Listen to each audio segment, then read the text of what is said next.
Hello. Hello, hello, hello, hello.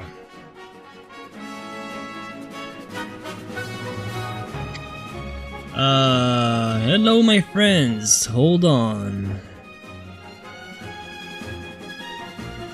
Yeah. Let's check it out. Does it work? Okay, I don't have my chat for some reason. So I'm gonna try to fix this. Test.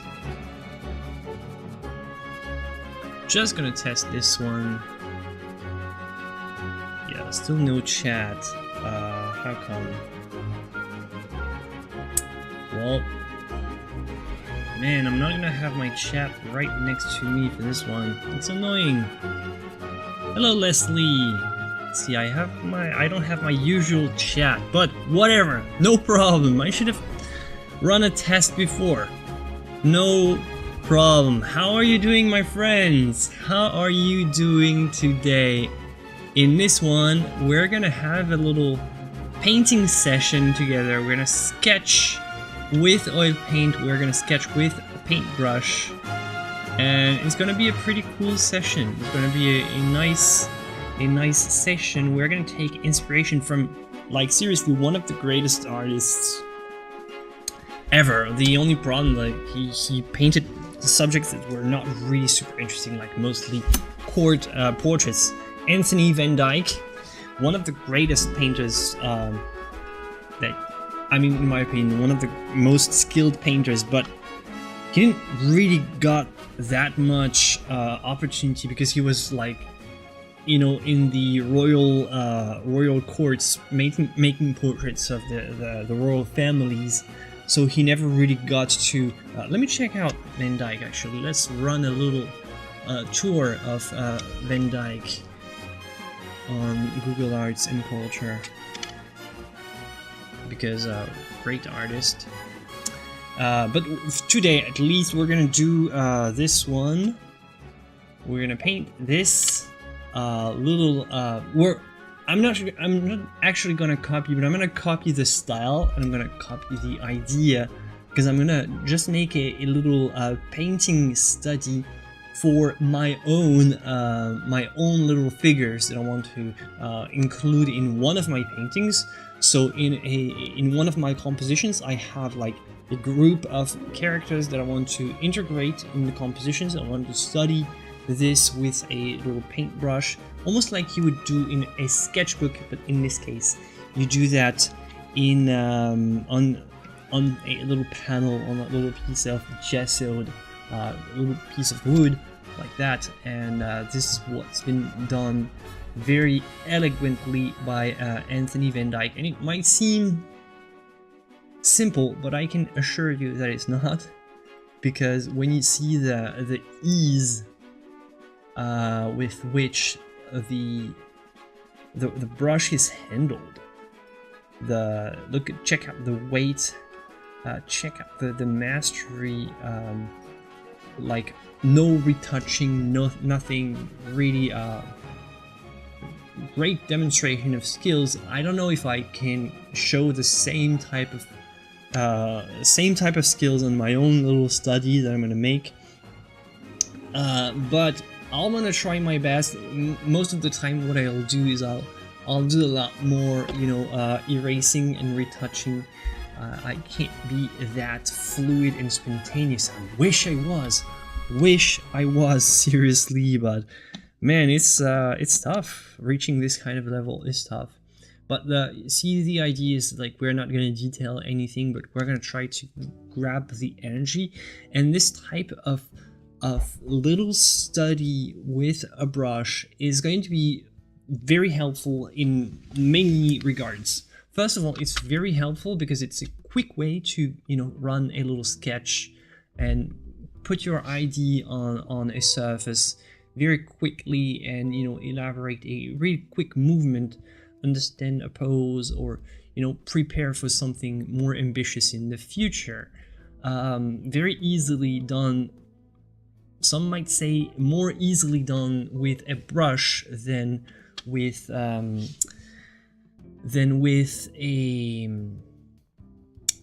pencil. So it's disturbing to not have my chat. No brittle, no rains. Weird. Yeah, well, you know how they did, like the kings of the past. They were just like the horses were just. They were just handled by, you know, some sort of ancient AI, probably. Yeah. So what we're gonna do is we're gonna do a little study, because I think that in some regards, these little things can be more useful than actually using a pencil to do a little sketch study. Sometimes it can be more helpful, and sometimes it can, you know, push the anxiety of starting. Sometimes people are very slow to start, and they think they need another layer of preparation on top of an extra layer of more preparation before they even start the first, you know, couple strokes of their paintings. Well, if you master this kind of a quick sketch, quick gesture with a paintbrush in your hand, and if you're capable of doing something like that, not necessarily exactly that, because like, this is another level, but if you're capable of doing something like that, it might allow you to, you know, skip a stage in the evolution of your paintings. Meaning, skip a stage would be, you know, you don't do a drawing on paper before you start your drawing directly with the paintbrush directly on the canvas, and doing that you might find more spontaneity and more, you know, you might explore some things that you didn't think would be possible, because the pencil has, you know, something that kind of feels stiff and stale, whereas the brush, and starting directly with the brush on the canvas, kind of gets you in the zone and starts you with the right amount of energy. Right here, we're not actually going to do it on the final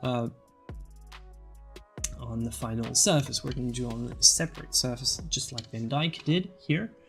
But same idea. Yeah, if you want to start a project one day with no drawing on paper before, no preparation outside of just starting directly with the canvas, it's possible. Up close, it's amazing. Yeah, I keep wanting to click and highlight the comments, but I can't. I'm sorry for this one. My chat function is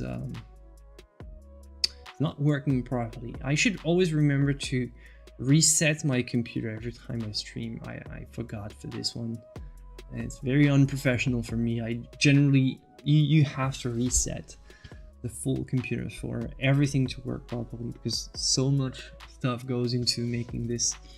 But whatever, it's just so more annoying for me to keep track of the messages, because this window is so small.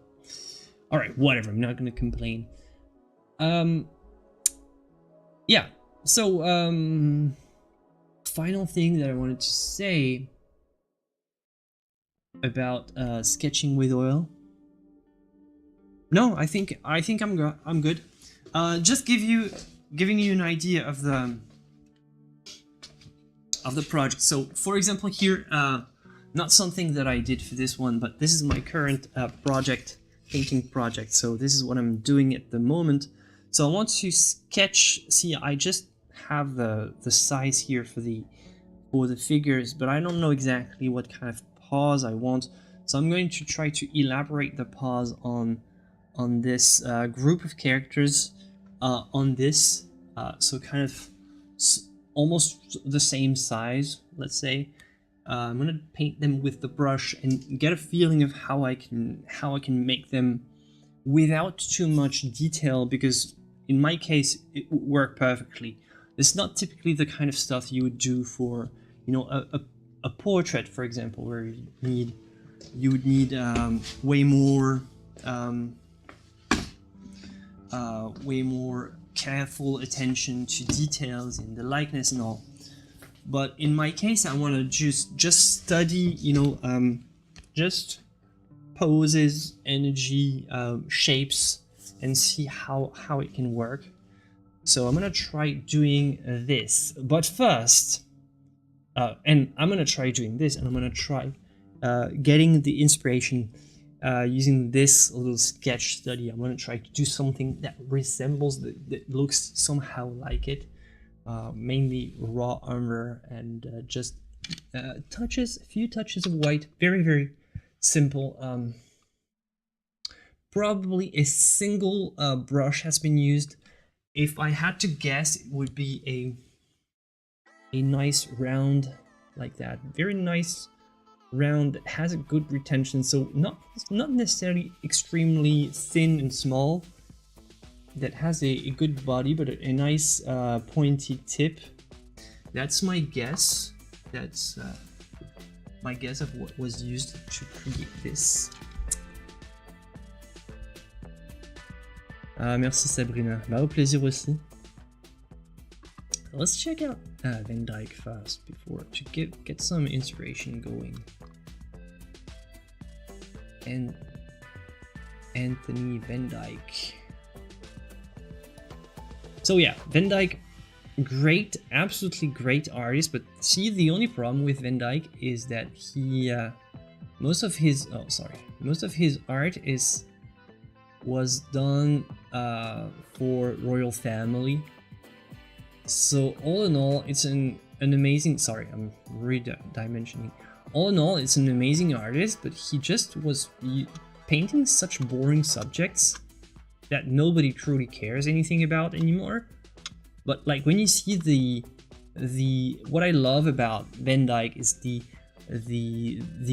conservatism in the number of strokes applied and how it feels seamless but not forced. It feels very elegant. It always the kind of artist that makes it feel so easy.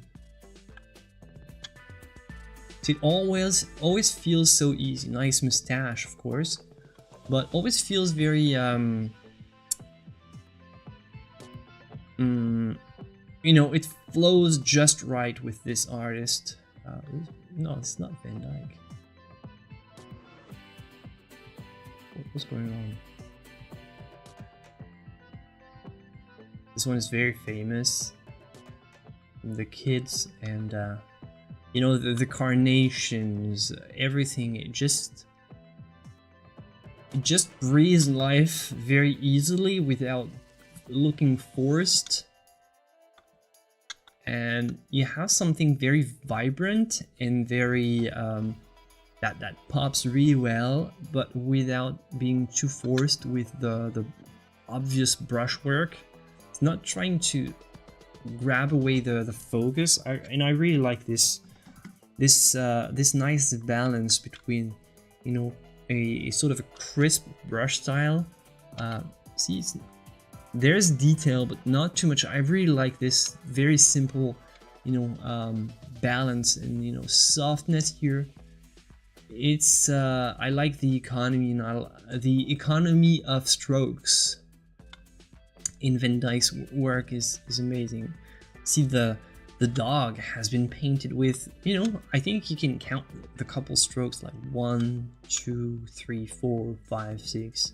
Not much, and the dog is done in a couple strokes. The textures here, I mean, I really like this this nice balance between detailed and between texture with detail, but not too much, just the right amount, in my opinion. Like, this texture is just simply amazing. This hand, look at the carnations here, the movement, the style always looked very, you know, flattering, but always with a great level of likeness. So if you've never explored Van Dyck's work, oh my gosh, look at this texture, by the way. This is something I would die for. Look at this. I don't even know how it was supposed to look, but you can actually feel the lightness of the fabric and the. It's crazy good, and the carnations are always so perfect. Like, they still look gorgeous even today. Even we're long past the time when this kind of stuff was, you know, we're long past the moment where this kind of hairdo is supposed to be cool. And but this is a self-portrait. Look at the man himself. I like this. I like when you can grab the likeness with did he have eyes of different colors? That's pretty cool. Like this economy here of the strokes. Look at this hand. There's no, you know, no fooling around. Well, this one is not great. This one is really bad. So I'm taking it back. For this one looks awful. But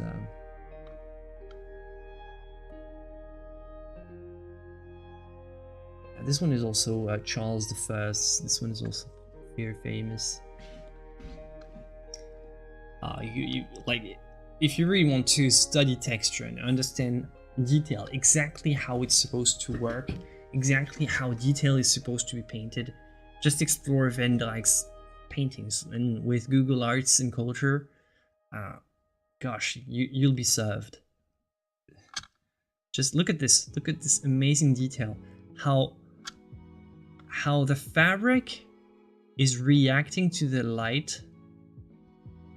So you still have the same sort of, you know, embroidery, or I don't know how it's called, but with the shadows here, and the shadow dissipates, and you have the color underneath. The red is visible here, the red is visible here, but in the shadows.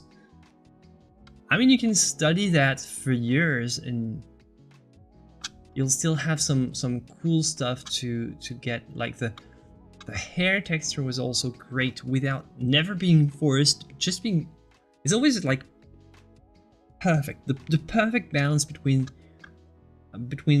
like a good flow and just the right amount of focus to bring the right focus in the faces. Absolutely wonderful artist, and definitely deserves some of your time if you want to give it.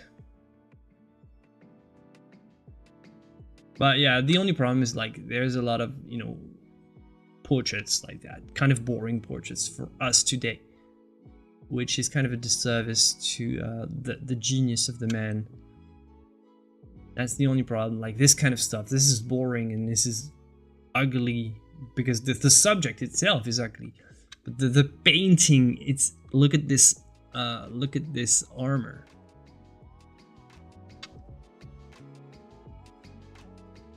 Hey Cody. Hi Jaxie. The hand he was just using to draw is bad. Go figure. Yeah, probably he was just checking out his model and couldn't, you know, paint it at the same time. Couldn't paint the hand he was using to paint. Probably the problem. Hello Sue. What website are you using? Kevin, I'm using Google Arts and Culture right there. Google Arts and Culture. It's just type, yeah, Google Arts. Just Google it. Maybe the simplest. But yeah, look at this thing. Look at this. Oh my gosh. You know, I could spend like a full session of streaming just drooling over these. And look at the quality of the hair of the horse. Look at how light. Look at the gilded, you know, silky texture, and oh my gosh, look at the gold in the lights and the gold in the shadow.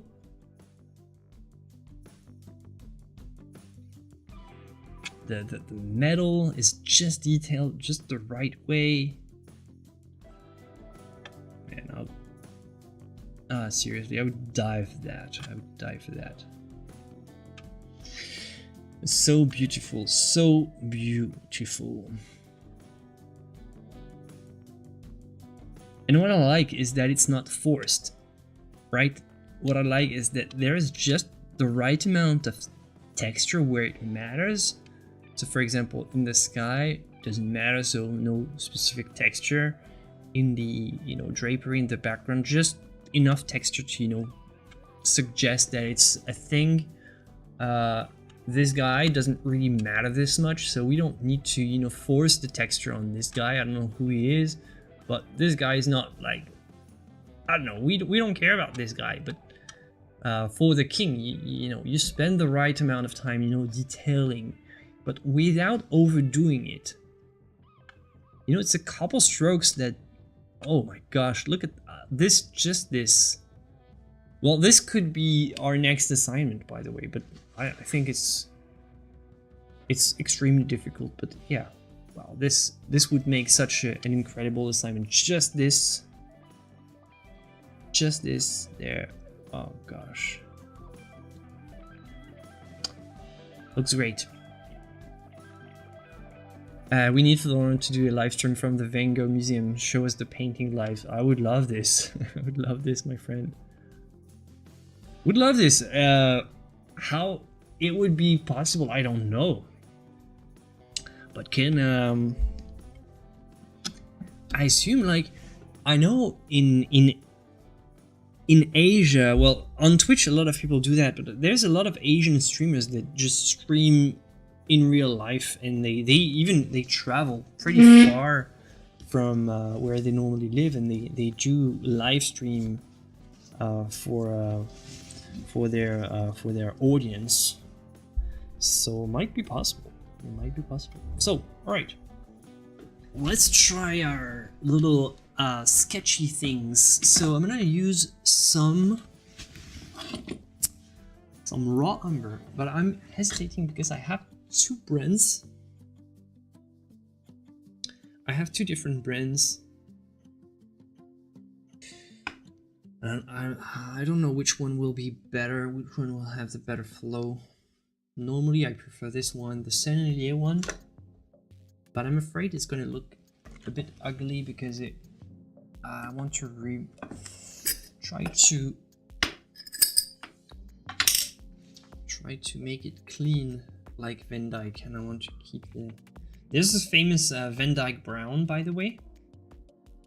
Van Dyck brown is not necessarily what was used here in our case. I don't think it is this yellow. I think this pretty much looks like raw umber with the yellowish hue like that. So I don't think this is Van Dyck brown, but we can check it out. I can go out and look for some Van Dyck brown and see how it does compared to this Van Dyck brown. Do I have it?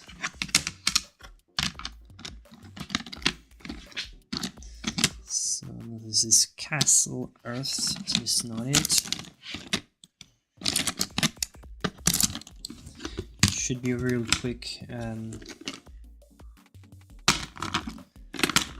No, this is Prussian blue. Hold on, let me grab the thing and check it out. Check it out with you guys. So do I have my Van Dyck brown? Is it somewhere? It's green earth, ivory black.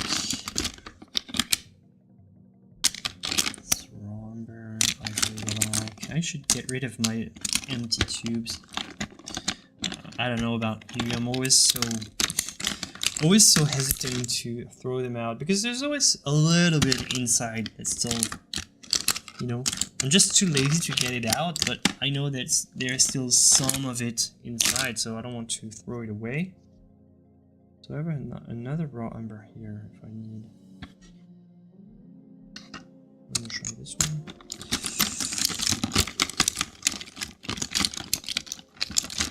Alright, maybe I've spent it all. It's typically Van Dyck brown. I have some here. So this one is Van Dyck brown is a mix of black and it's sort of a more warm brown. So the Van Dyck brown is always a blend of various pigments. The one I have is here.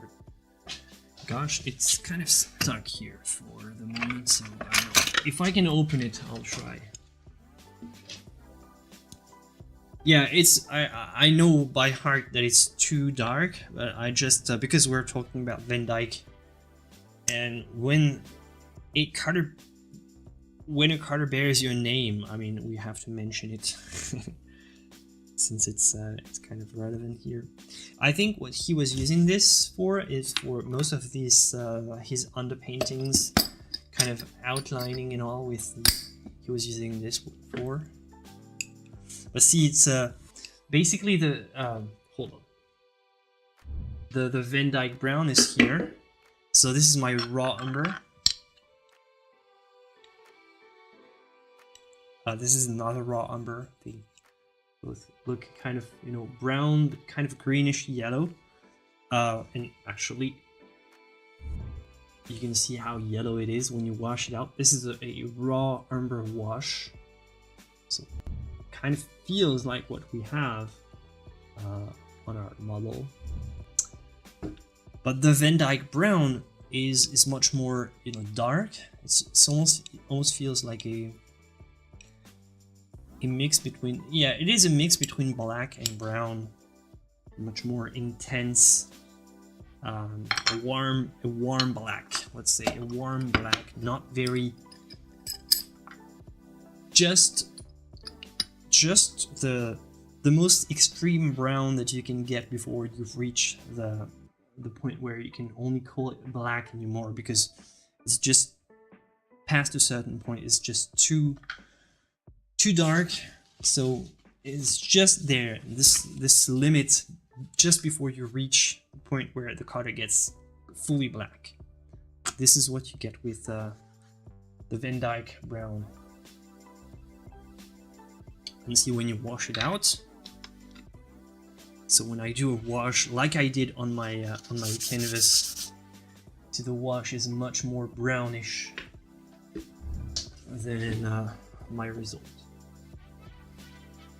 Okay, so it tells us that this, even though it's called Van Dyck, but it's not necessarily what he was using here. Although he was probably using a lot of his Van Dyck brown for a lot of the things. I don't know, by the way, if the Van Dyck brown is actually his creation, or if it's apocryph, or if it's been, meaning it's been created by somebody after him. I don't know, somebody check it out, somebody Google it. Have we done a Delacroix study before? No, not yet, but I think we might do one at some point. Yeah, sure.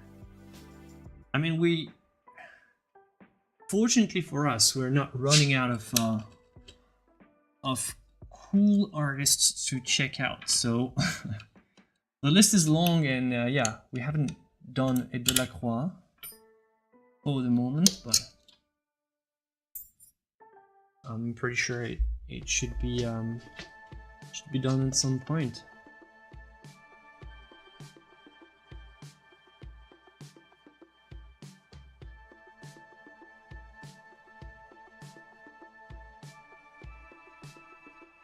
Should be done at some point. All right, so let's forget about the Van Dyck brown, if you allow me.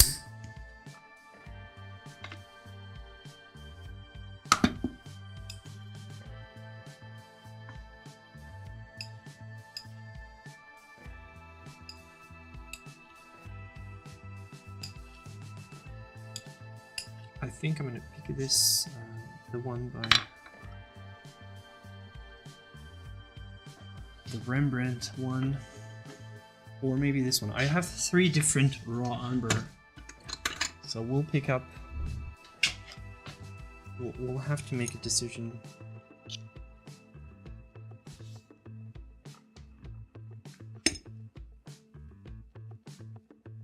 Okay, so this one feels much lighter, more yellowish.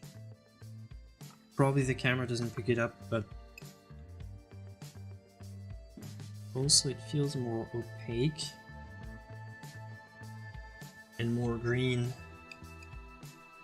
Yeah, no, I don't think it is the right one. This feels way too green. I don't know if you see the difference, but it's a good good lesson to get from this. It's the same pigment, but from 3 manufacturers. And actually, the composition is not the same. So let's check it out. Let's actually make a little review of all of them. This one by Atelier, it's PBK 11. Raw umber PBK 11. It's not supposed to happen. I kind of like this one, but it's not the original raw umber. Raw umber is supposed to be PBR 7 typically. This one is not PBR 7 either. It's PBK 11 PR 101, so it's transparent iron oxide, and PY 42, so it's yellow ochre. Basically, PBK 11 is Mars yellow. It's iron black. So you have basically black. You have this transparent iron oxide. Yellow for some reason, and black. Okay, and it makes, apparently it's supposed to make raw umber, so it's a weird mix. And this one is actually PBR 7 and PY 42, so yellow. Okay. So for some reason, there's no, like, normally the real yellow, the real raw umber should be PBR 7 alone, but you know, they always try to match some traditional pigments, so they always try to do, like, tweak the recipes to get closer to, you know, certain handling abilities that some pigments have, to get a better drying time, to get better, you know, whatever. So they always try to tweak the recipes to achieve things. We'll try this one and this one. This one, it looks way too yellow. I think they went too hard on the yellow.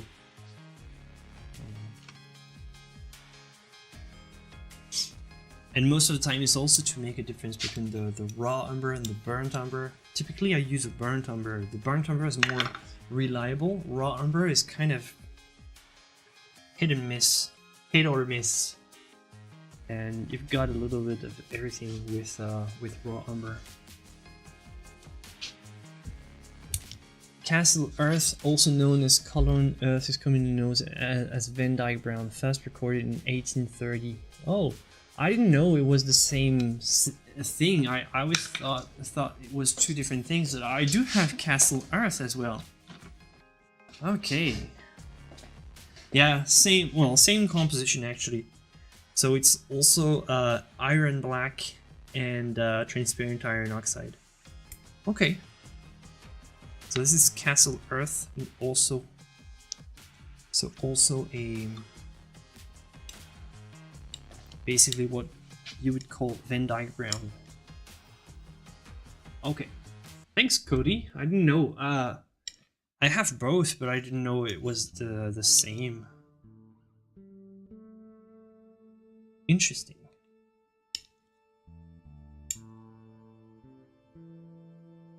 So this is Castle Earth or Van Dyck brown, apparently. Apparently same thing, but yeah, not much of a difference in reality.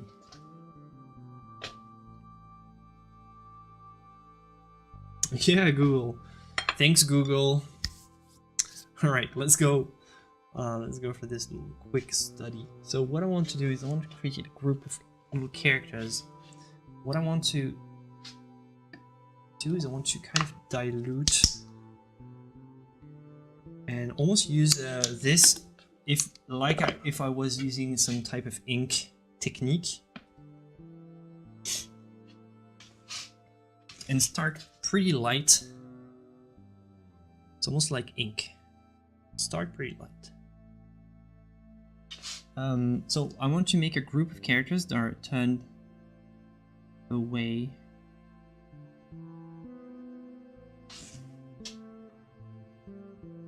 Keep things kind of wet. And I want to make a group, so I want to have one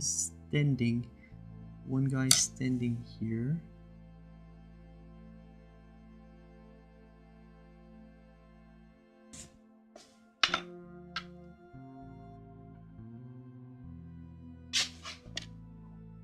Better if you can see something.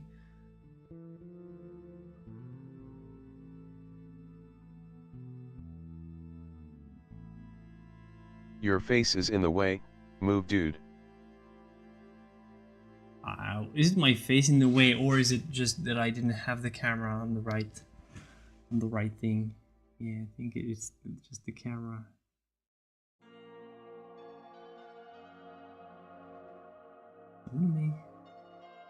I want to make is some sort of a group of explorers with, you know, kind of backpacks and all.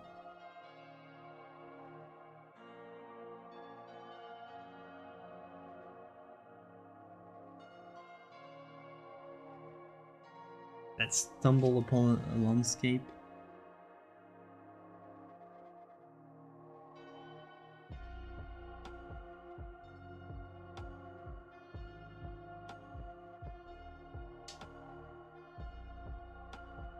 So grab my stuff is not as fluid as Van Dyck. I should keep my brush more fluid and go more often in my spirits, pick up more of my spirits.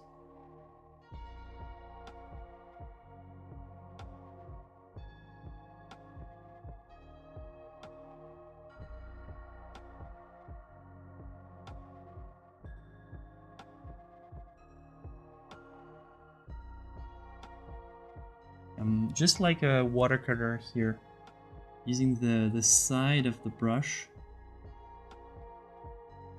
with very diluted medium, very diluted paint to just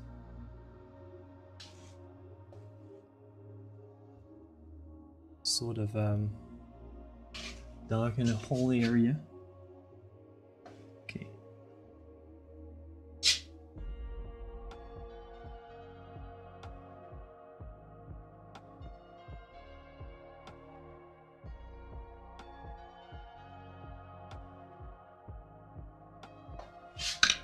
So if I have to remove, here's how I do normally. I don't think Van Dyck actually used this technique. My hand is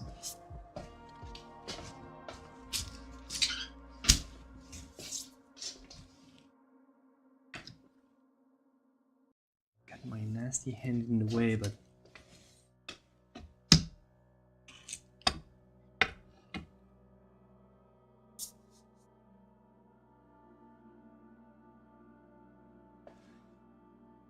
yeah, that would be an idea, Cody. Yeah, it's been a while.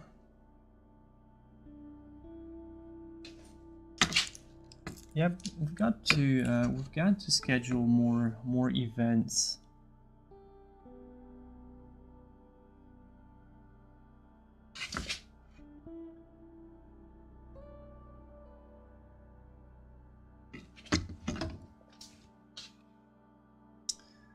Got to study and do more events together. For sure. For sure.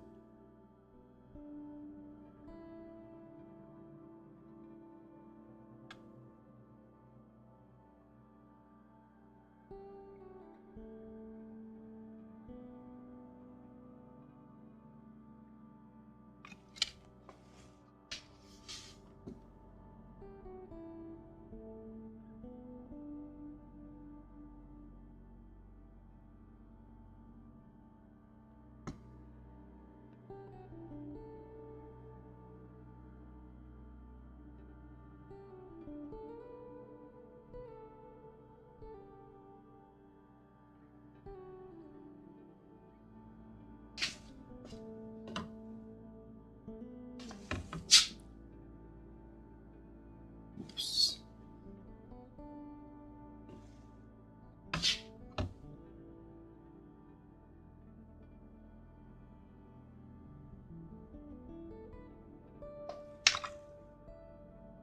This will not do it here.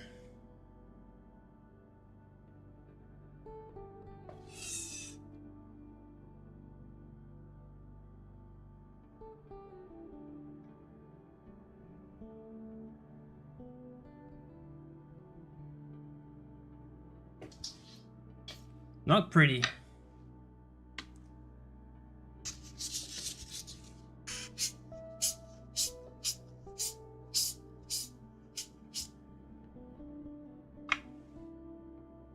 That's the thing where pencil is actually superior, is for this kind of stuff.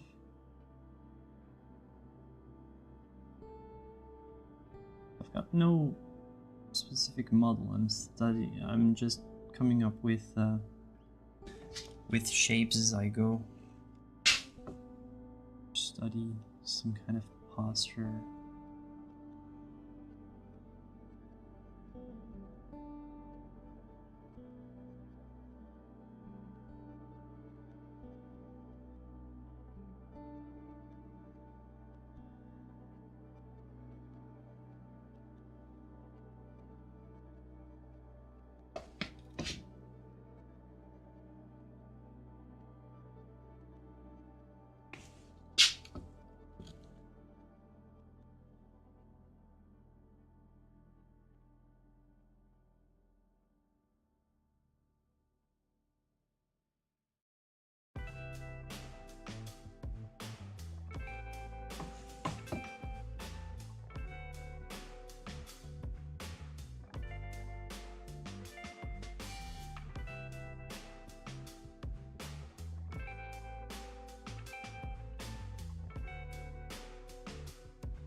Trying to let lines flow without,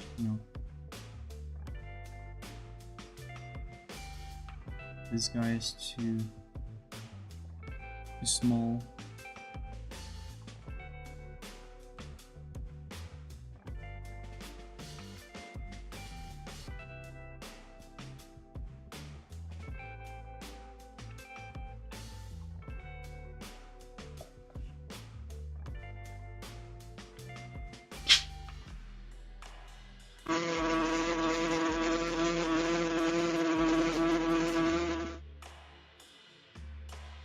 Hello, Jeff.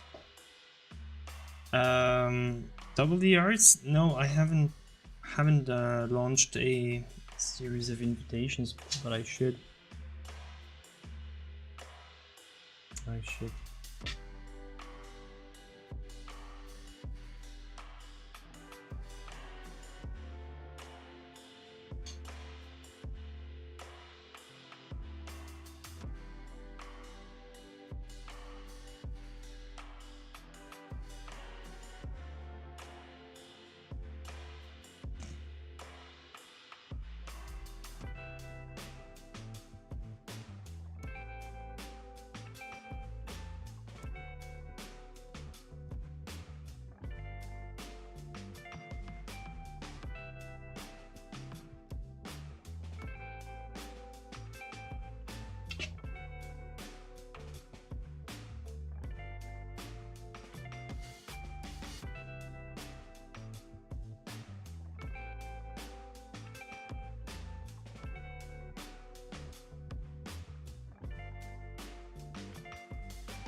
For this one I tried to get the same sort of pose as I have in the Van Dyck, but it doesn't work. So I'm gonna get rid of this one or put him more in a kind of a normal pose. But I think I've got what I want here as far as my study goes. I'm gonna grab my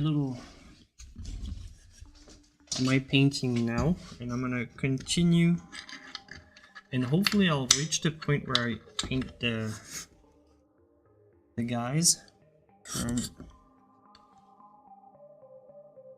my model. So I need to set it up.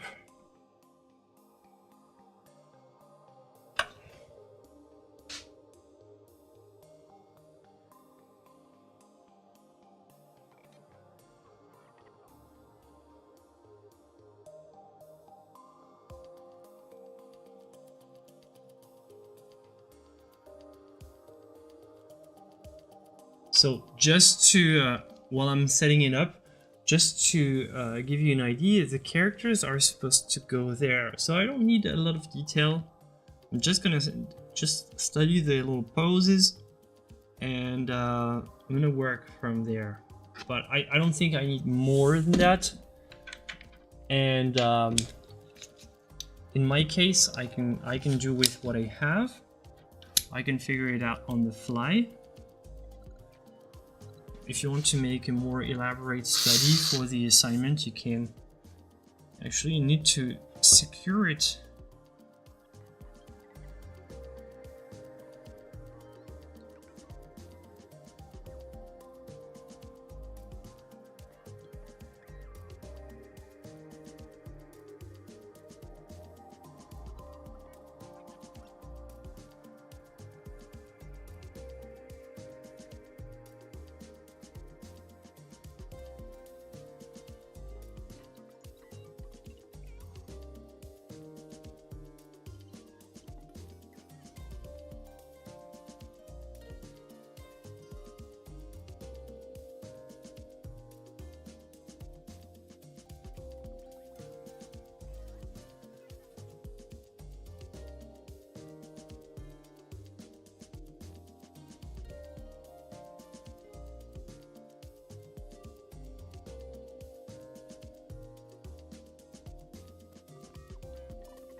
Okay. Hey, Kimo.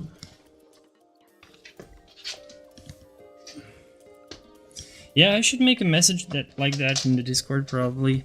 It would be cool to start again. It would definitely be cool to start again and bring back the double the arts.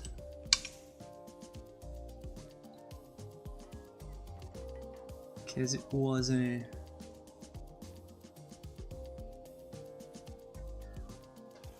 good spirit, good vibes.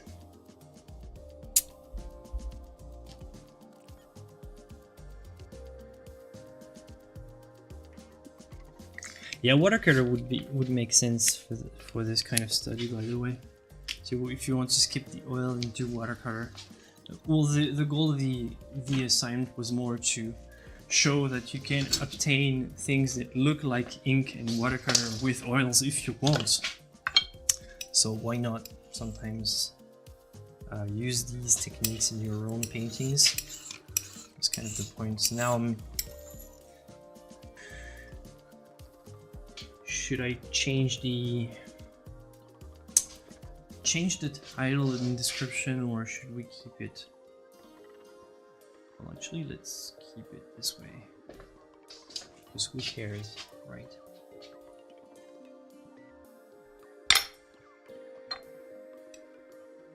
So I've got some perspective. Last time was perspective day, and I know some of you just hate perspective so much, because this is typically the kind of figuration that a lot of people who don't know anything about figuration teach, like, you know, in high school or in university, like you're supposed to learn figurative arts, but the teachers don't know anything about it. So what they'll do is they'll assign everybody with perspective assignments in class, so everybody has to draw 1-point perspective, 2-point perspective, and gets so boring. And still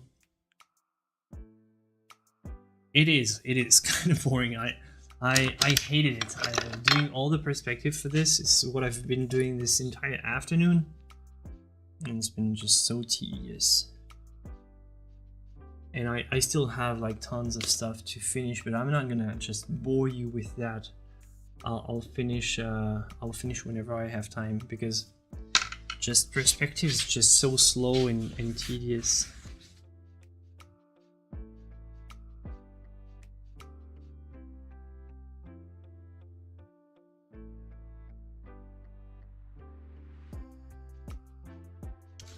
Yeah, Double D Art is like a cool art podcast with life.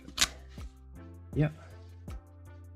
A lot of artists, what I wanted to, you know, get a vibe and get things to move on in the art community on YouTube, and get more people interested in streaming. So far, I don't think I have, like, I was not really capable of converting people into streaming addicts. So I'm still the only one pretty much on this platform. But I do think that, yeah, there are people who stream as well, but not necessarily in the same niche. You have to, you know, people who regularly stream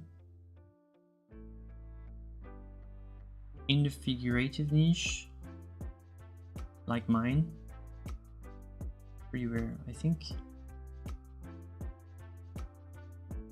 there was also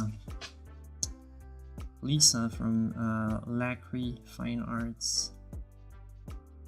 She used to stream very regularly, like, I think like me, almost like me, like a couple times a week. Oh yeah, I said that I'm not gonna do architecture, so I'm gonna leave the architecture. I'm not gonna bore you with the architecture, it's just so slow. So I'm gonna do the little rocks and finish with this area. Or maybe this actually. The rocks here in the foreground would be more fun. It'd be way more fun. I think Slew would be a good guest. Yeah, I asked him, never got a response. Maybe I should do it again. Should do it again, probably.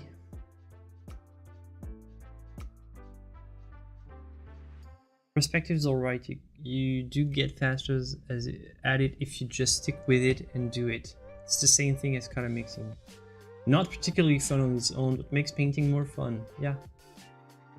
It's never fun to, like, the thing is, this is one thing to draw the perspective, but this is another thing to paint it. And this is, I can say it's very, very unfun to paint the perspective. Drawing is one thing, like drawing you can, you know, get in the vibe and come up with some crazy architecture and all. You know, drawing perspective is a vibe, but painting it's just a hassle, because like all these windows, I can show you all these windows. If I want something sharp, gosh, it's just so, it's hell.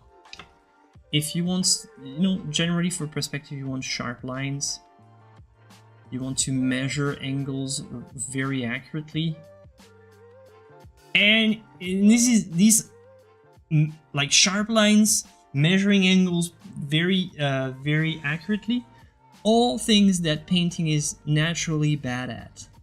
Well, a brush is not good at, you know, drawing lines, straight lines. You can draw straight lines, but it's not naturally good at it. A brush is good at, you know, painting sergeant-like stuff, you know. Nice, you know, voluptuous curves and stuff like that. Crazy, spontaneous, organic shapes. But geometric shapes are just a nightmare. So you have to, you know, go in the detail and paint all the little tedious miniaturized details, and soon you'll realize, oh man, I have way too much detail. It looks too busy, so I need to step back and just flatten some of these details, but I want to keep it realistic nonetheless. And it's very unfun. Very unfun. But I would dig the vibe of the kind of the rocks here. So I'm gonna do that.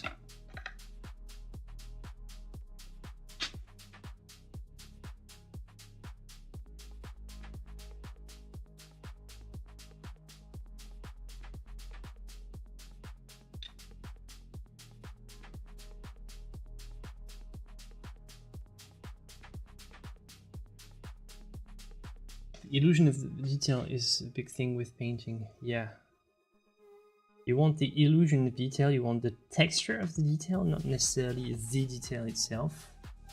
And the problem with the perspective, and this is the idea, no, this is the idea to keep in mind. The problem with the perspective is, like, it's not that you need detail, it's just the lines, they need to be straight, or it's just gonna look goofy, you know. And and yeah, and it's simply gonna look goofy and twisted if you don't get the angles right.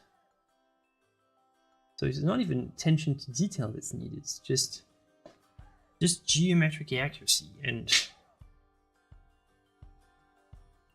it's not the best quality of a brush. The brush is made to brush, not to trace.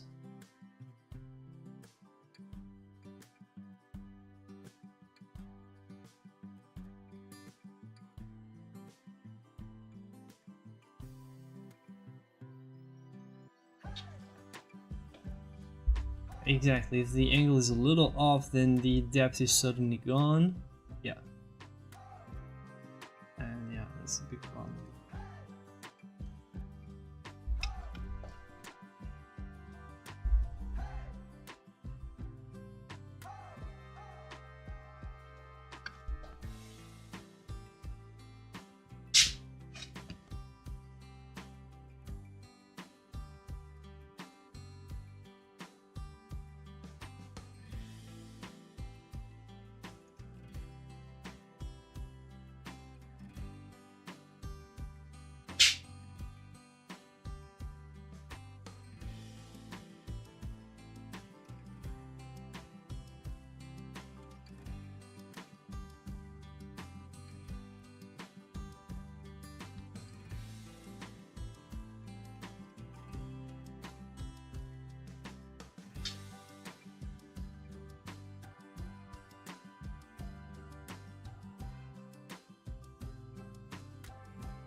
How do you feel the motivation to keep painting each day?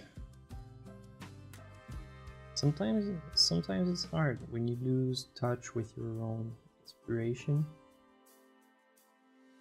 If you feel that it's something that's here to stay, like it can happen a day like you're just tired and you just need to get some fresh air, gather your thoughts, you'll be back at it in no time. Sometimes it's you can kind of feel that it's there to stay, and it's a sign that you need to explore probably some new things with your art. Like your art is not like making you dream anymore, so it's not what you want. You want your art should make you making the art should be the motivation. there shouldn't be an external motivation to make the art. It should be like, this is the ideal stage, and outside of exhaustion, which still counts. Normally, you should love what you do enough so that you should not need motivation. But I know it's tough, and I know that sometimes self-doubt gets in the way, and then when self-doubt gets in the way, things start to become more complicated. Very often it's not necessarily the motivation that's killing you, that's killing the vibe. It's more the anxiety. So the lack of motivation comes from crisis of self-confidence. And there's no easy way around that either. So counter question, how do you wake up someday and think there would be anything better to do than paint? How do you do that? You just do that, and then when it happens, you try to figure it out. So you don't like, I can't respond to the question, how do you do that? It's just something that is. And it's not that there are nothing better to do than paint. It's just I don't see myself doing anything else.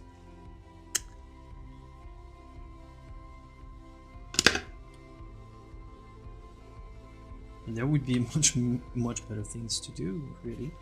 Think about it.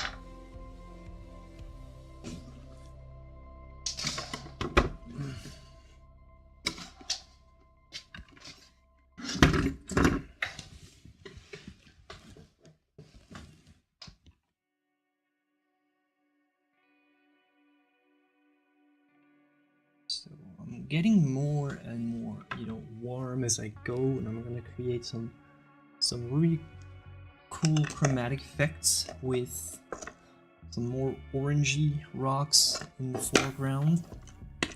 Not orangey rocks, but the lights will get more warm, which means that I'm gonna need to paint the rocks with something more warm as I go towards the foreground.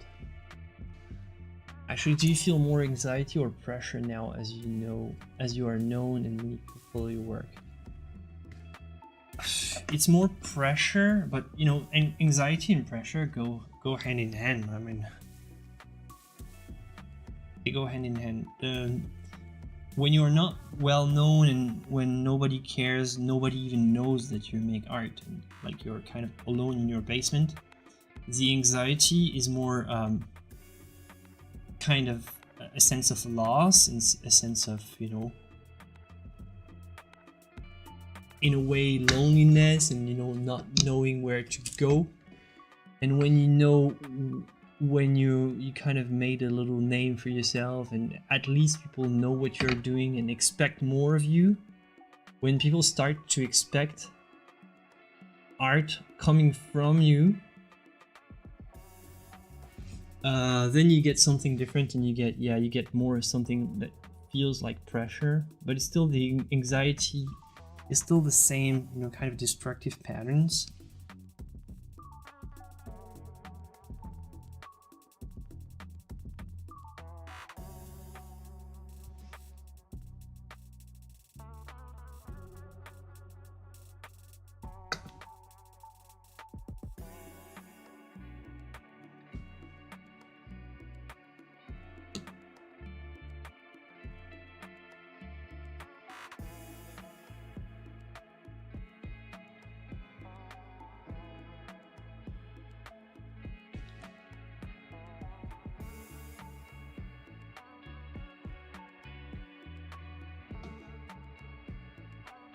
So each stage of your artistic evolution has its own,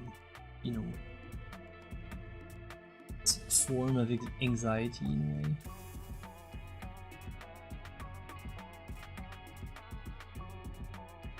Sometimes you just need to, say, just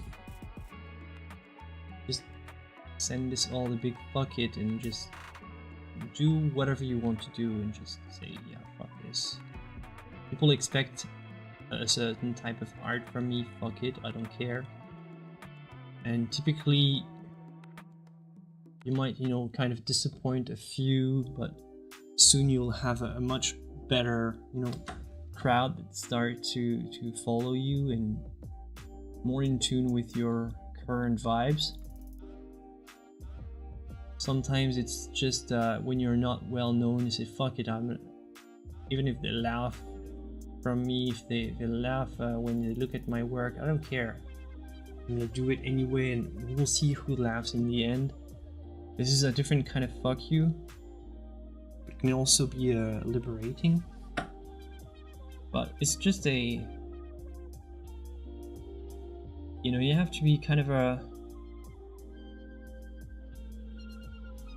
rebel mind, kind of have a rebel mindset with your art. Like your art is just, okay, whatever, I'm gonna completely disregard this kind of pressure that means nothing, and I'm gonna just make my art and we'll figure it out later. We'll see what comes out of it.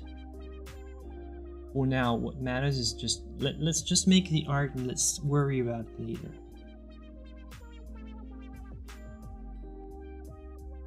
There's no easy way around anxiety, to be honest.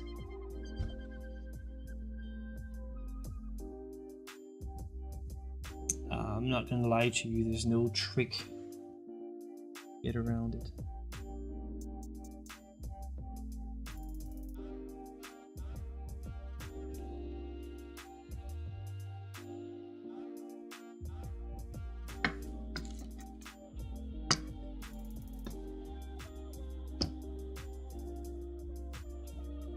See, these kind of organic shapes of rocks are just so much more fun to paint than the buildings, but I like the balance and sort of the surreal feeling that you get out of the, you know, mixing the two. But I can assure you all these rocks, crazy fantasy like rocks, are just so much more fun to paint. And that these buildings are just nightmarish, and they still need like retouching here. I don't like the level of details and all, but I'll do this in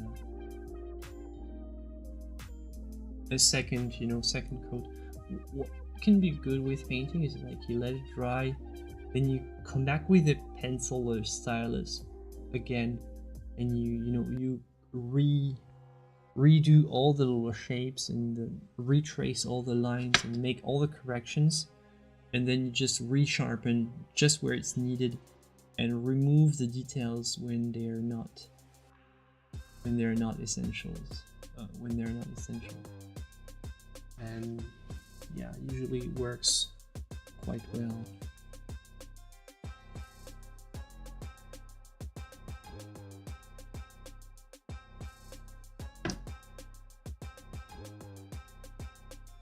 Great advice in general, not just for art. Yeah. A lot of the stuff that we're trying to figure out in the context of art are just stuff that a lot of people actually figure out through, you know, meditation. Like, I don't know a lot of artists who do meditation a lot. Maybe you do know artists who do both, but I think like artists who make a lot of art, generally they don't need that much meditation, because basically the meditation is like making the art is meditation enough. So they have like the time to gather their thoughts as they're making art and all. So in a way, you tell me if you think that art is kind of an alternative to meditation for you. I think in my case it kind of is. Yeah, kind of is. And sometimes sometimes the problem within your arts, like you always feel disappointed with your work, stuff like that, might actually come from problems in your kind of, you know, inner meditation. Like, let's say you're not giving your thoughts enough space in your head, like enough headspace. Like, let's say you're always listening to music in the background or watching movies at the same time while you paint, stuff like that, and you realize that, well, you don't have enough of this kind of room for, you know, artistic meditation almost. And just don't go ahead and look for complicated stuff. It's just the problems within your art come from, you know, the lack of headspace for your own thoughts. Because as you are making art, you need to make room for your thoughts. Most of the time, the thoughts are completely unrelated. But every once in a while, you'll have a crucial art decision to make, and because your brain will be in focus when this time comes, will make it easier to make the, you know, kind of the artistic decision.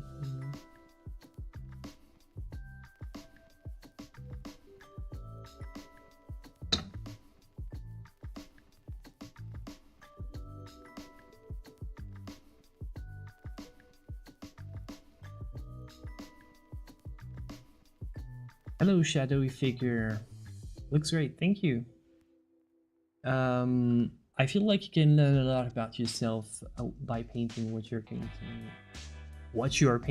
why, etc., etc. Yeah, absolutely, yeah. And sometimes we talked earlier about the lack of confidence, the lack of, you know, motivational. It can be because you can learn a lot, but you can also not learn anything at all and just let the painting happen and assume that it's just supposed to happen out of nowhere, and, you know, you're not doing anything for your painting, and the painting is supposed to happen for you. No, you have to sacrifice to get something in return.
Hello, David.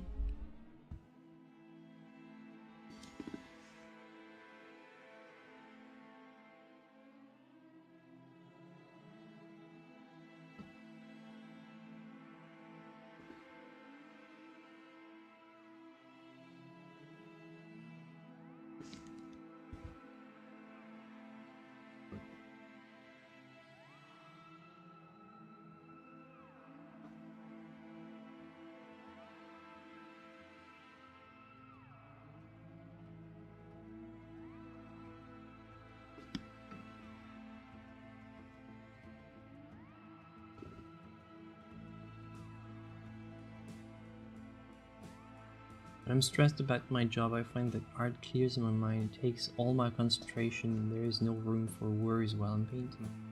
Yeah, very nice vibe that a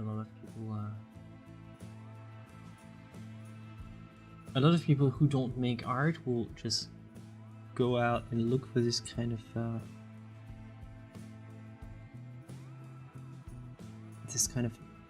trance-like mindset in, you know, something else. Some people do sports, you know, kind of frantically running. Some people do drugs, actually. There is kind of an addictive component in the art making, the kind of trance-like state that art puts you in. There's both an addictive, and like everything, there's the addiction and there's the, you know, the blowback.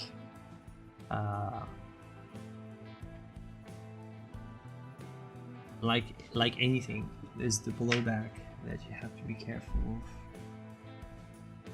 Like as soon as your art starts to trigger feelings of disappointment and all, you get, you know,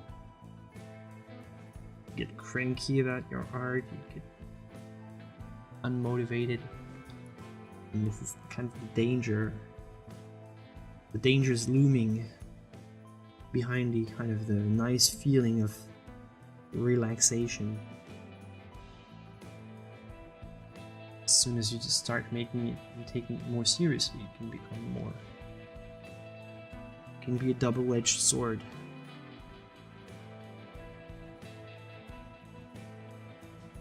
Post-party syndrome, yeah, pretty much. Hi, Joy. Nice.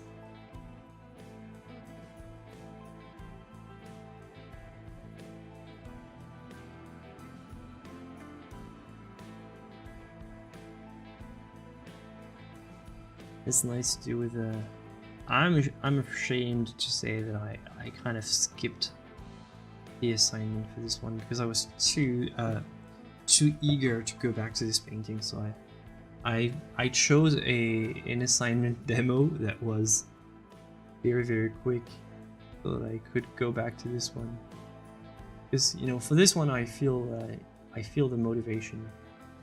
I'm really in this kind of trance-like motivation state, and I feel that now is the time to nail it on the head.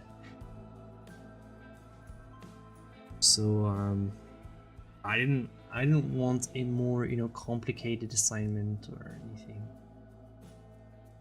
and I kind of went really fast with my little guys right there. But whatever. I need to make way for the most important, right? I can still make some cool stream with you guys. Working on my paintings. Sometimes I like it. Sometimes this typically gets very stress-inducing.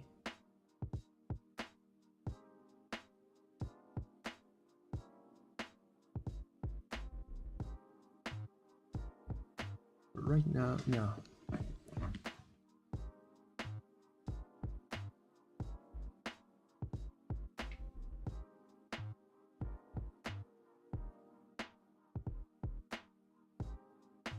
Breaking out the sketch pad. I like this. Like this, Travali.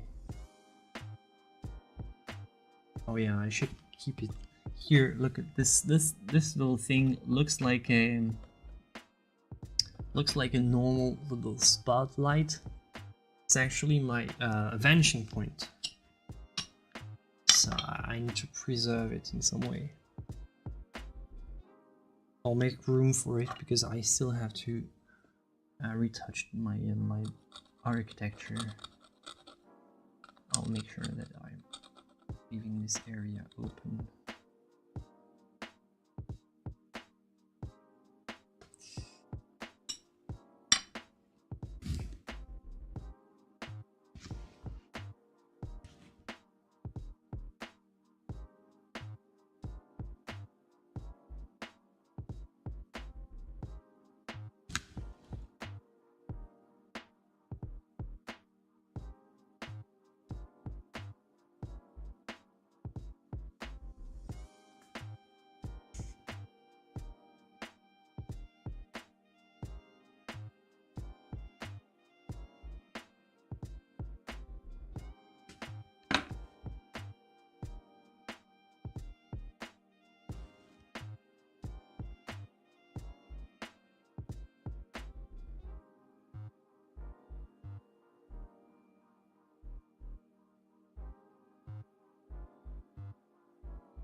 When do they announce the final results for the ARC?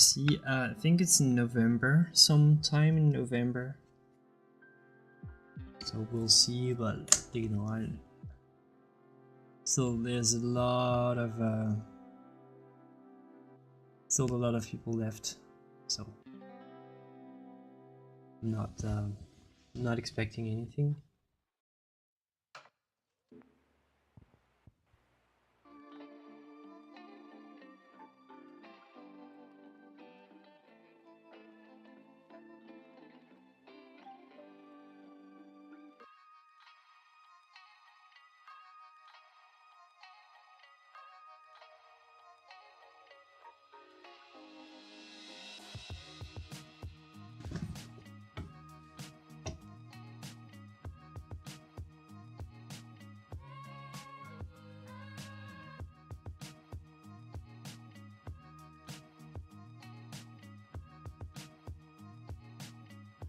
Yeah, that's cool. Let's see.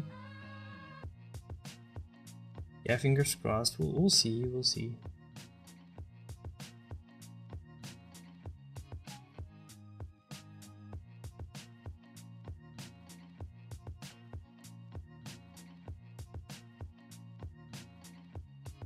Much more than winning this competition, I would like to. What I would really like, way more than that, is, you know, find my voice again. You know, I've been struggling with my art decisions and style recently, like just on personal, my main art. I'm struggling with you know, taking the tough decisions.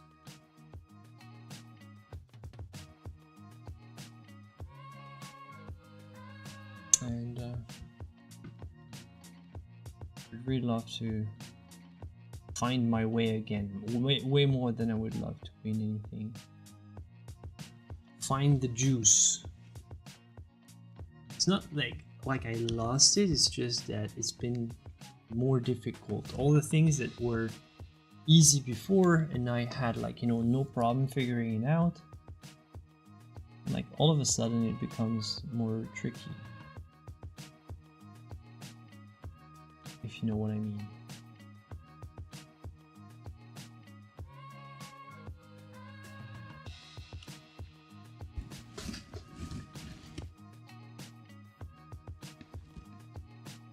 So what I would love is to find this vibe again.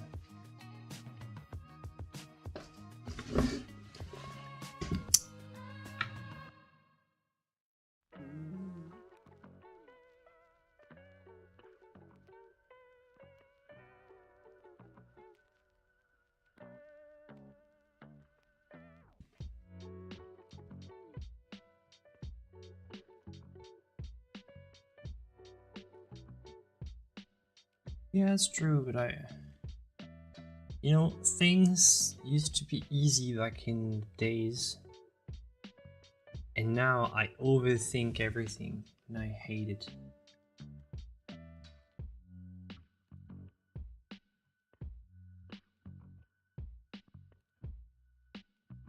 I would really love to find this, rediscover how I was so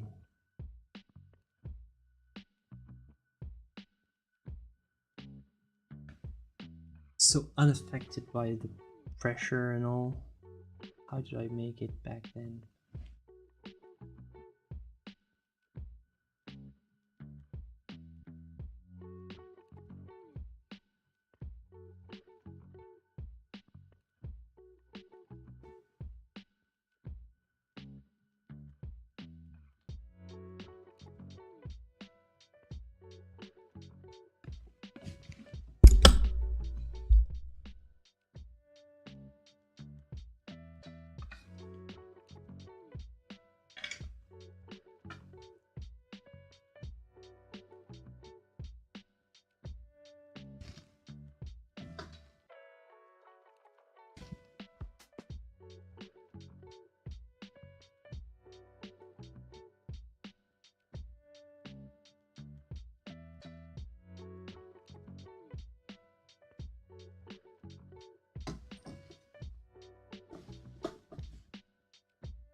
No, I think it really has nothing to do with the baby.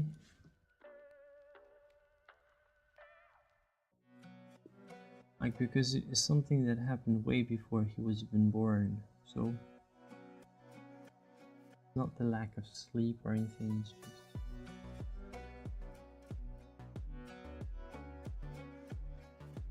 I spend more time working and less time finishing. I have less paintings that end up finished.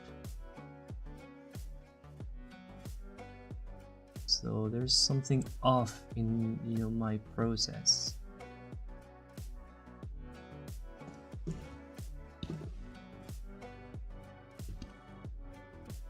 You know what I mean? I shouldn't be, if I spend more time working, I should be producing more paintings, but it's quite the opposite. So maybe I should spend less time working, but if I spend less time working, it's even worse. I tried working less, but it's even worse. Sorry. It's not that it's catastrophic or anything. It's just that I simply don't have the same vibe.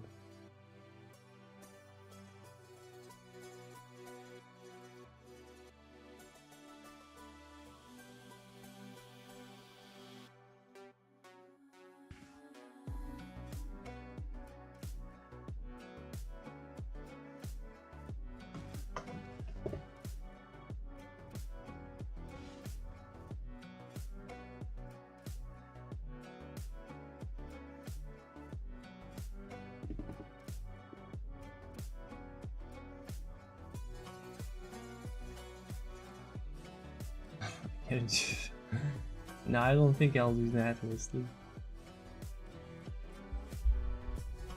Thank you, Sue. Yeah, you know, this is the kind of stuff.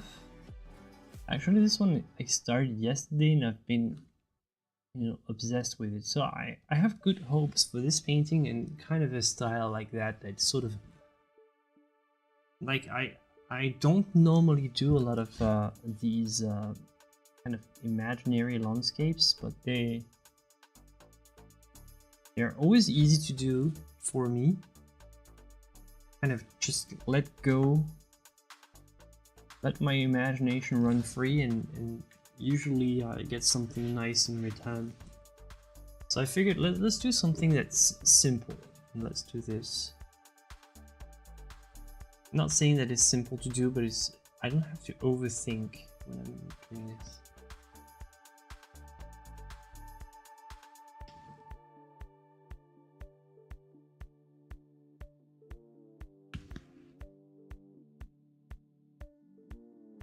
So I've got good hopes for this, so that this could maybe reignite something. We'll see. Generally, this kind of stuff lasts for a couple paintings and then disappears. You have to find something new vibe. We'll see. I don't want to let you think that I'm kind of down bad with my art. No, like no, I'm okay. No.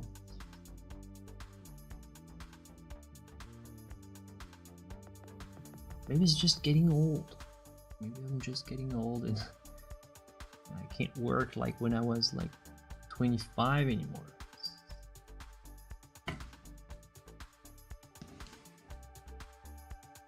Got to make a choice.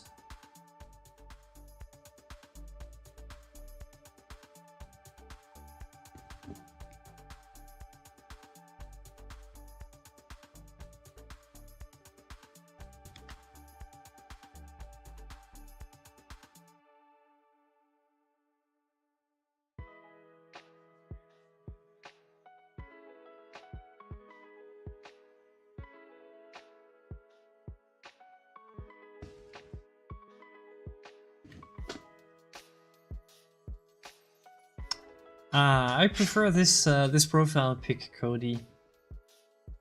I prefer this one. Hey, by the way, how's your nephew? Is he born yet? You're supposed to have a little nephew at some point.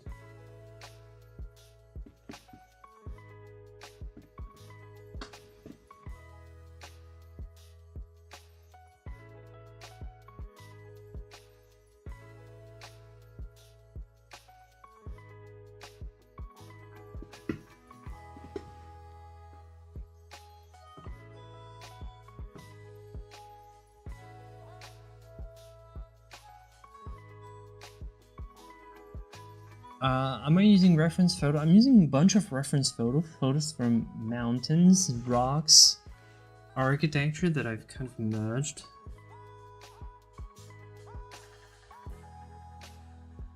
Photos from like various things, and then I digital painted the rest.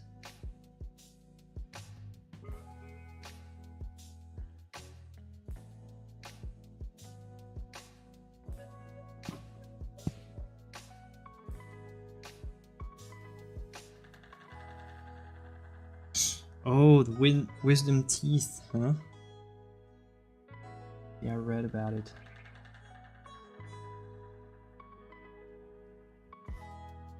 Never had them out personally, so can't truly sympathize. I can sympathize by knowing that it hurts, but I can't know what it means.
Do I ever draw while sick, or do I allow myself to rest? Well, typically when I'm sick, I just simply can't do anything.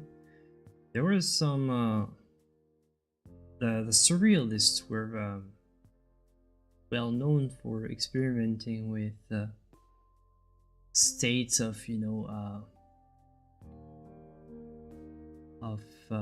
psychological distress in order to, you know, make more interesting art. So they would just basically just get drunk or take drugs to see what kind of art comes out. And I can assure you that it sucks.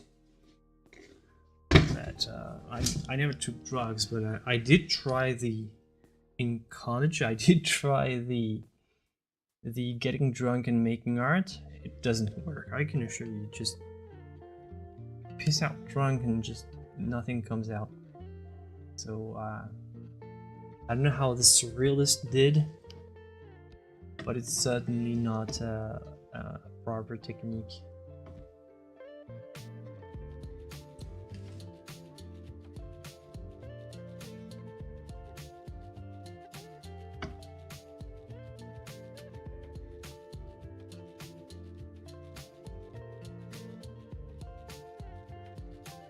probably just writer's block.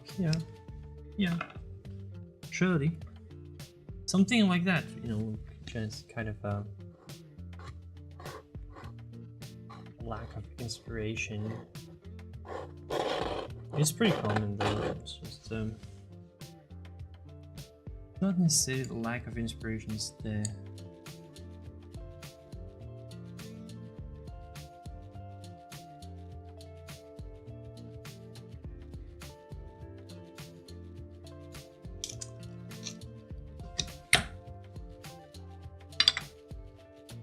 I feel like I don't have enough time to do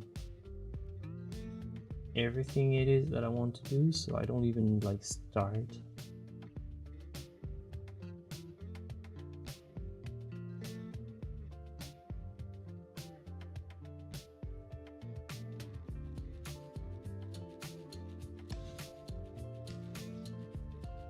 Screenshot taken in the Discord.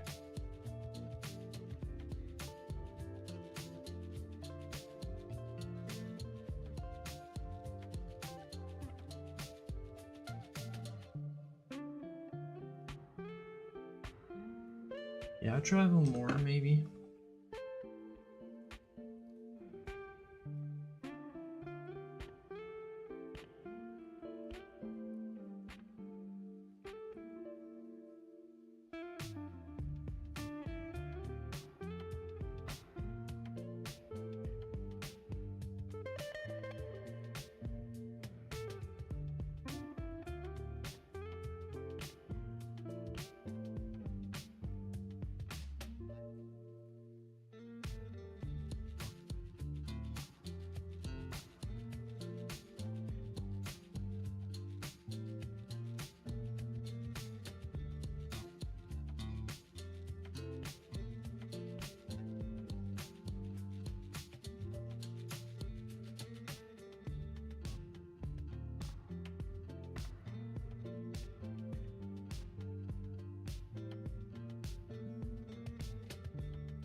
Oh yeah, your two nephews.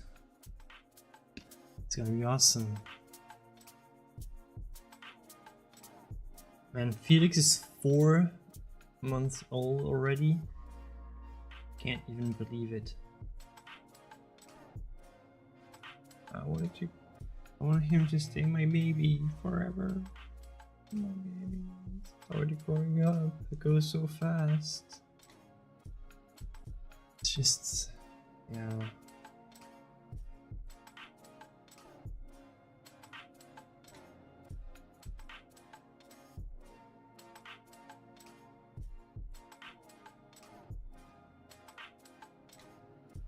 Yeah, Felix is 4 months old. Insane, right?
I think the name sounds familiar, but yeah, I don't know. Like from the top of my head, I couldn't.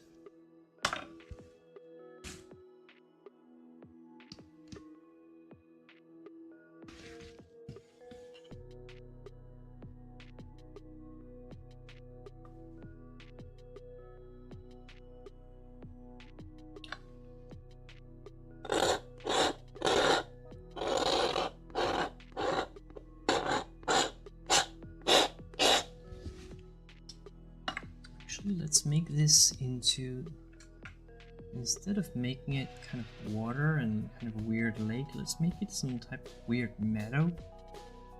Let's make it extra green.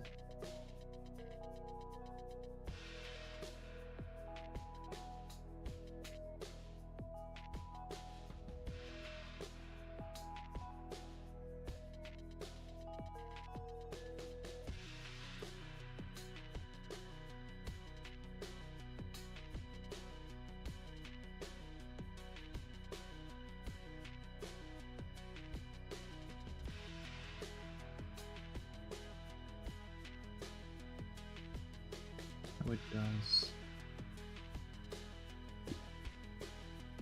The boat in there. See?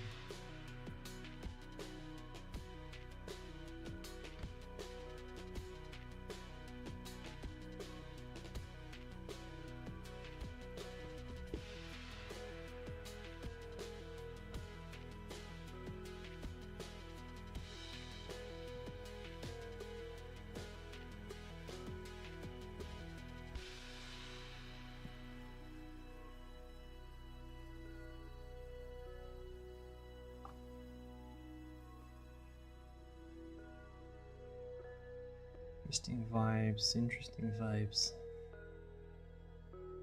Let's go.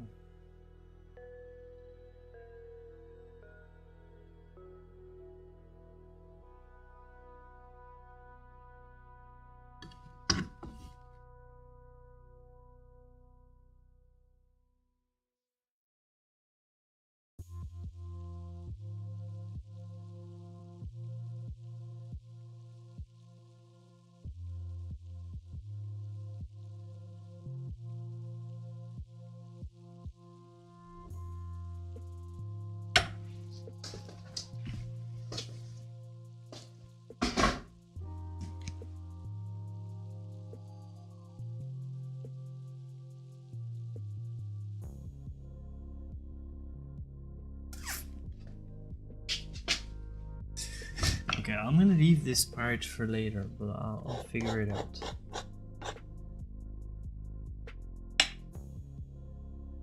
I'll figure it out. I'm gonna make something weird and fascinating with this.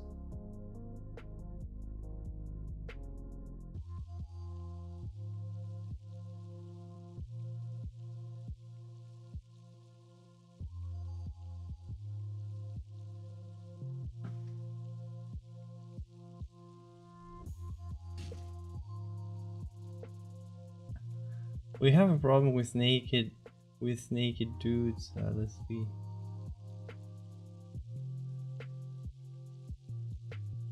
All of the Titans.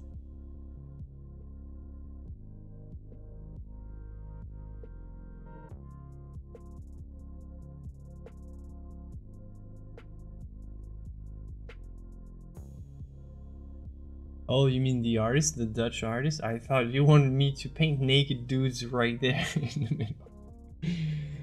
I lost track of the conversation and got back people talking about naked dudes. Well, it happens a lot in the history of art though, to be fair. So, I get what I deserve. In the history of arts, it's not rare to see a lot of pictures of battles that were fought by completely naked for some reason, because going to war completely naked is of course the best strategy. You can go perfectly naked and carry a sword with you.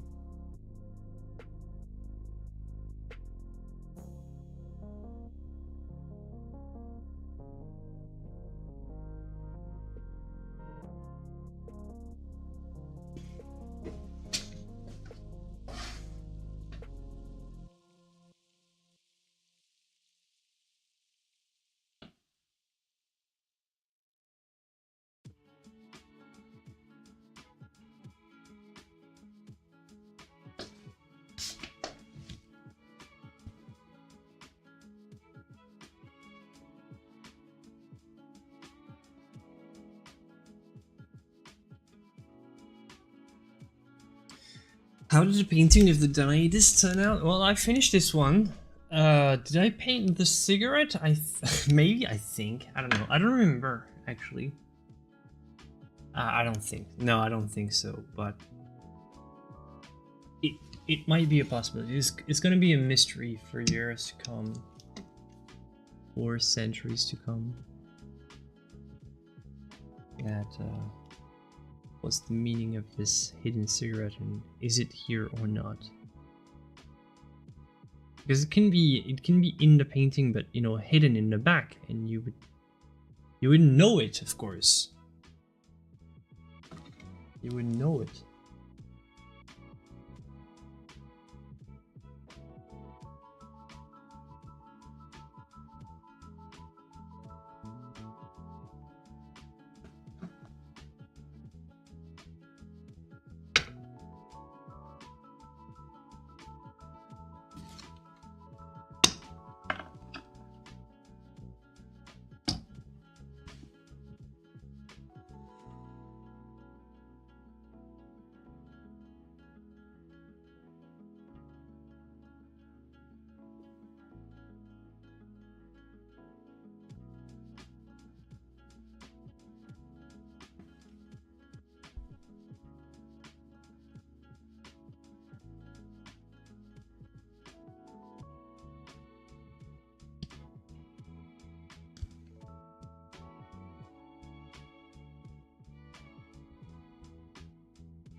How would you search for that vibe? Tricky. It's like a lot of it comes from, you know, the things you look at. Like I don't play a lot of video games, but I do watch a lot of, you know, gameplay, and I know video game imagery, stuff like that. Kind of sci-fi, I kind of like it. Fantasy. Whenever I'm looking at, you know, Dungeons and Dragons, you know, when I'm looking at the book, for example, you get tons of nice, inspiring images of, you know, kind of fantasy worlds.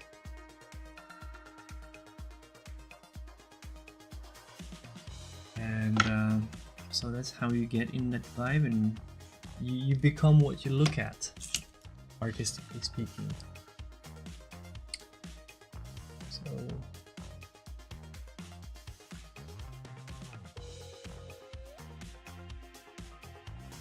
the more you look at a certain kind of stuff, the more it will feel natural to paint it.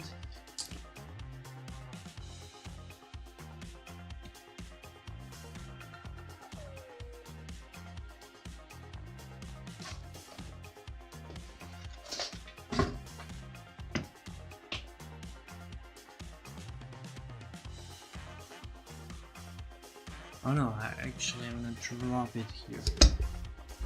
So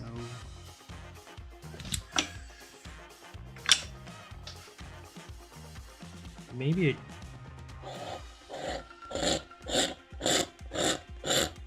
It's gonna be the green kind of stuff.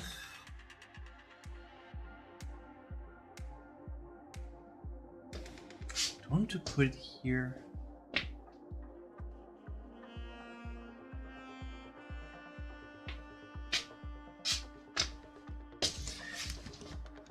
Put it lower, like it's kind of inside of a hole, kind of a pool. Almost kind of a linear space-ish. Doesn't make sense.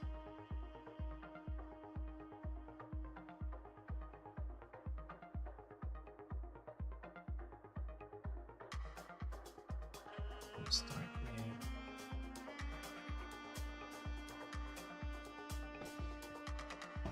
It's kind of Bob Ross-ish here at this point. Let's put it here. It's the meadow of nowhere. Let's put it here. Let's give it a weird little pool.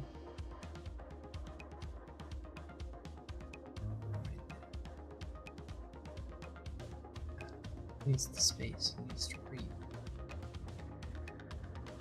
Let's put it right there.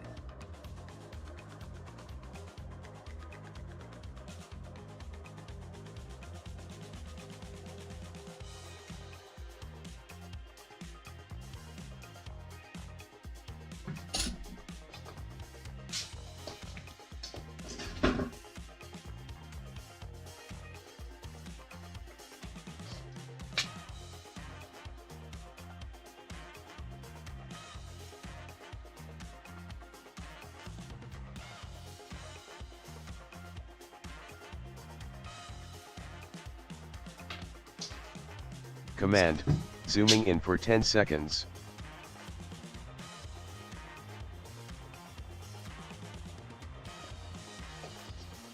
Zooming out.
Yeah, this is a more new one, Korosh.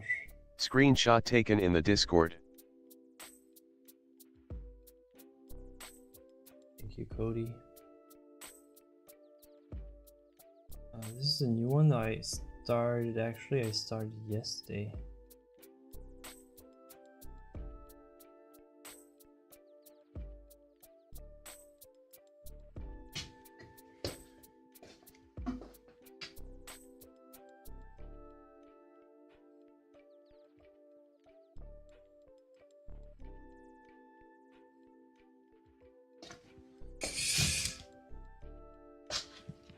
I'm still pretty much figuring it out.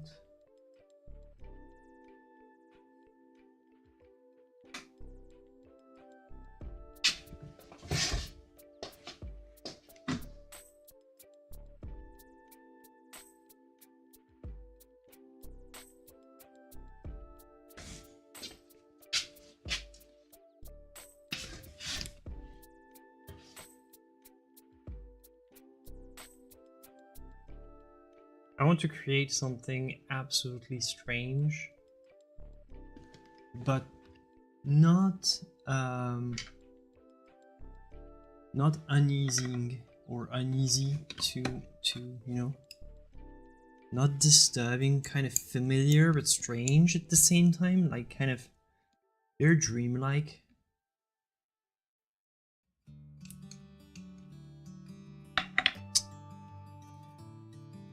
That's the idea. And I think by putting this patch of grass in the middle, like kind of in a hole, in a weird kind of pool,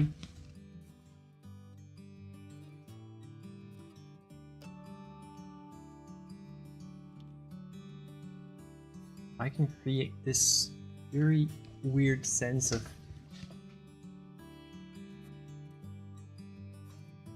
something extremely familiar, and it should be everywhere, but right there it's just a crazy world, crazy dreamlike world. And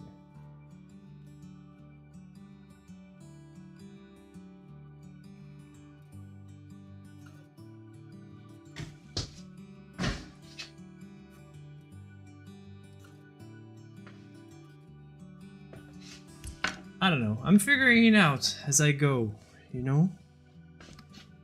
So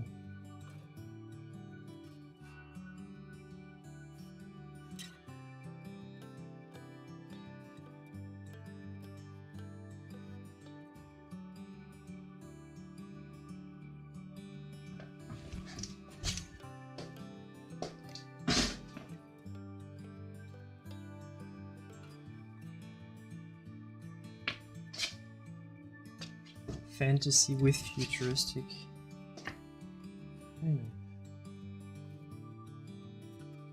I mean, it's not even supposed to be futuristic. It's just this kind of light, cyan light like that, has been associated with sci-fi, and you have floating rocks and weird. These are kind of skyscrapers, and actually, I just took a couple references of New York City to just create the buildings, so it's not sci-fi,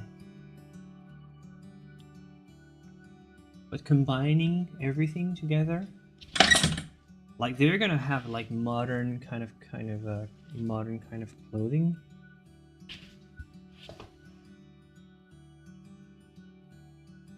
Maybe actually I can even just go freaking wild and just dress them as sort of Victorians.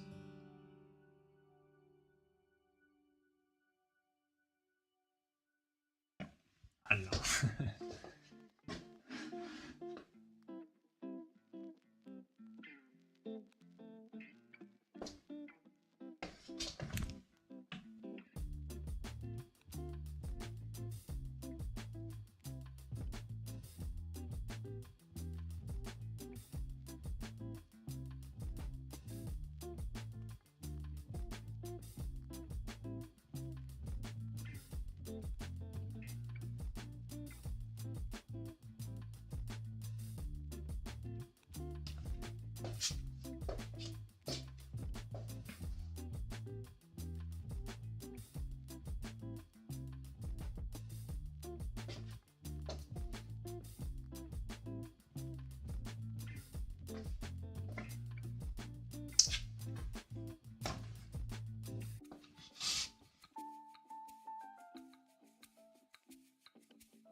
Futuristic realism. It's very blue, is it like underwater? No, not necessarily. It's just my favorite color. I don't know. Like don't try to I just love this blue so much that I figured, well, let's put it everywhere.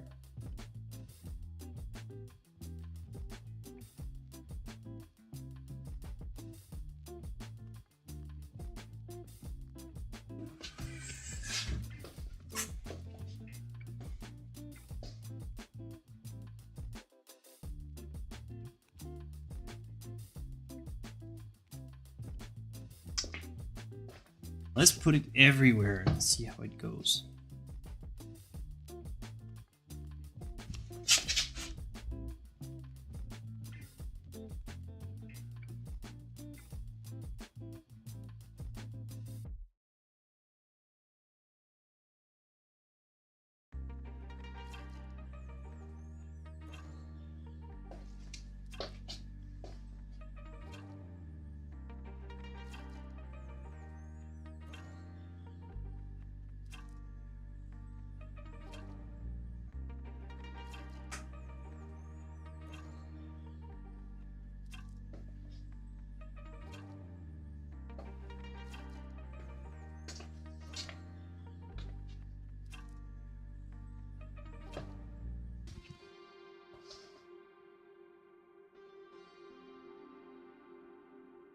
Excited for the new Wicked movie.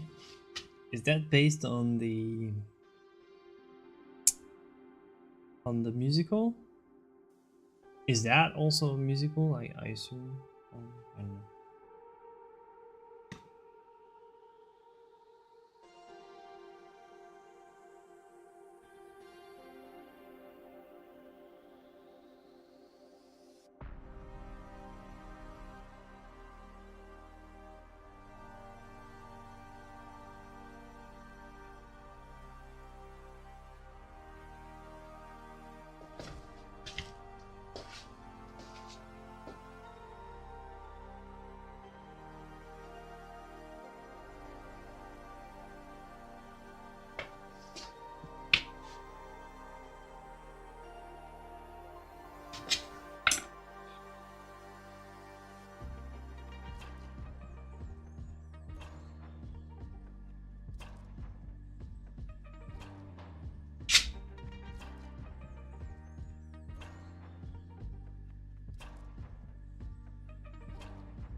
Yeah, horror movies, they used to be fun when I was kind of a teenager. Now it's like I'm past the age of being entertained by this.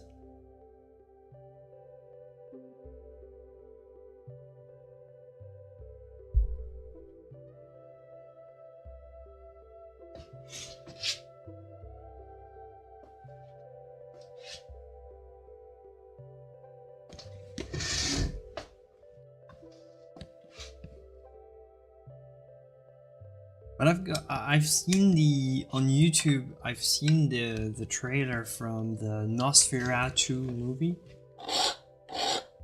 and with William Dafoe. I just love William Dafoe. I just watched the trailer because I love the guy, the actor. I think he has such a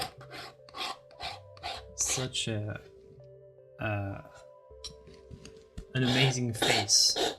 I don't even think he's playing the bad guy, by the way, so I don't know. Seems to be one of the good guys, but just and the movie was seemingly pretty well done in terms of, not your typical teenager horror movie, and more well-made thing from the trailer. So check it out if you're interested. The Nosferatu.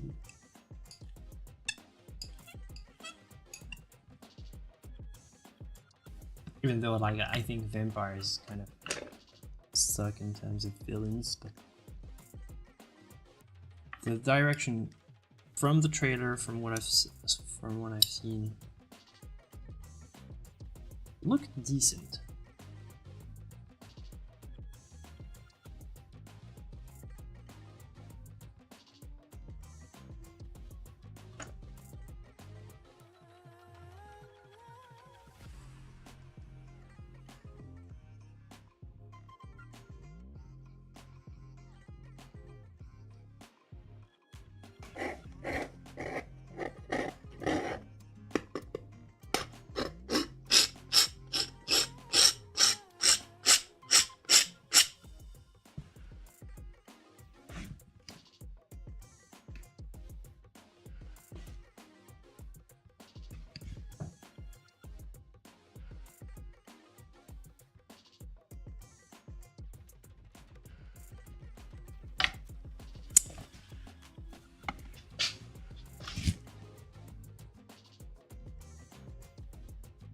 Oh, the Truman Show was kind of more psychological, not horror, but yeah, it's disturbing, yeah, in a way. All right, my friends, I think I'm gonna leave you on that. Thank you for tuning in for this one. It was a great fun. Yeah, I went very fast with the this little painting study for the assignment. Sorry, I was just too excited to keep moving on this one. So later tomorrow I'll do this area right there. Need to figure it out. I think I want, you know, greenery. I want green color, but I don't want green water. I want green, you know, kind of green sign, almost vegetation. And there I'll have like kind of the surrounding will be kind of purple. I'll glaze, I'll create some cool effects. So I'm pretty excited for this one. This is why I wanted to paint this one for this stream. But I'll see you for the next session, my friends. As always, joy and inspiration to you. It's always a pleasure. I'll see you for the next one. Take care, everybody. Bye bye.